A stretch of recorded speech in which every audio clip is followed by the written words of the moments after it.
Thank you, Senator Kramer. Senator Reed from Rhode Island is recognized. Well, thank you very much, Mr. Chairman. Professor Desmond, what we've noticed is that a lot of institutional investors, private equity firms, et cetera, have been getting into buying residential homes with significant numbers, and that could disrupt the entire market. I know real estate is typically really a local issue in terms of realtors, in terms of individual sales, in terms of all those factors. So do you have an assessment yet as to why they're getting in, what they might do, and what are the downsides?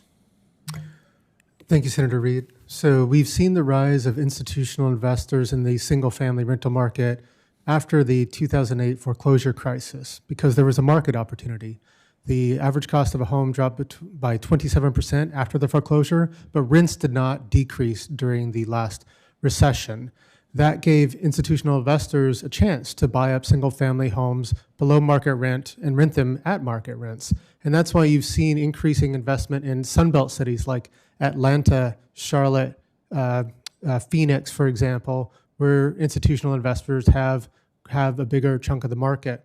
Nationwide, it seems that about 2.3% of the single-family rental market is now owned by institutional investors.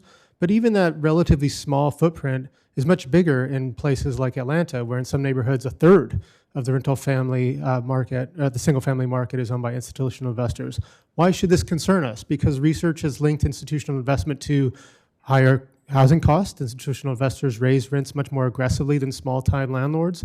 There's also research linking institutional investors to property neglect, putting more onus on tenants for upkeep, and also they evict at much higher rates for much lower amounts of money. Oh, thank you very much. And the other issue, recalling my service here in 08, 09, and 10, is that are we seeing these institutional investors taking the ownership and then creating derivatives or other financial products based on their ownership? Is that happening? I'm not sure how to answer that question at this time. Okay, very good.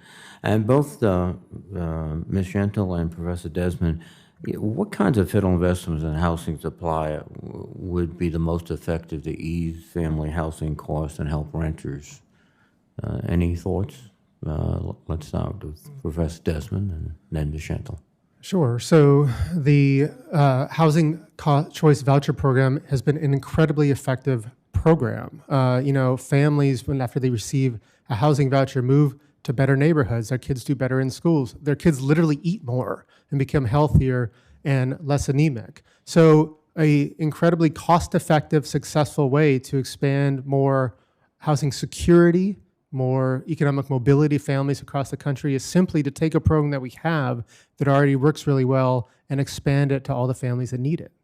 Ms. Gentle, your comments? Absolutely agree, and would add when it comes to housing supply, our country's newest and most deeply targeted housing supply program is the National Housing Trust Fund, thanks to your leadership in creating and getting it enacted. The program at its current funding level, 100% of those dollars are to build or preserve apartments affordable to extremely low-income households. And many of those apartments are up and running now, housing some of the most marginalized, vulnerable people in our country, including people who are previously chronically homelessness, foster care, kids who are aging out of foster care, survivors of domestic violence, and so on. The only problem with the program is that it's woefully underfunded, given the need. This year was its largest funding level yet, and it's still at under $1 billion for the entire country. So that program needs to be significantly expanded so that we can build the number of homes that are needed and ensure that they are affordable to the people with the greatest and the clearest needs, which is extremely low-income renters. This shall come as no surprise, but I completely agree with you. Our challenge is to come up with the funding sources to keep the Housing Trust Fund very, very active and going forward.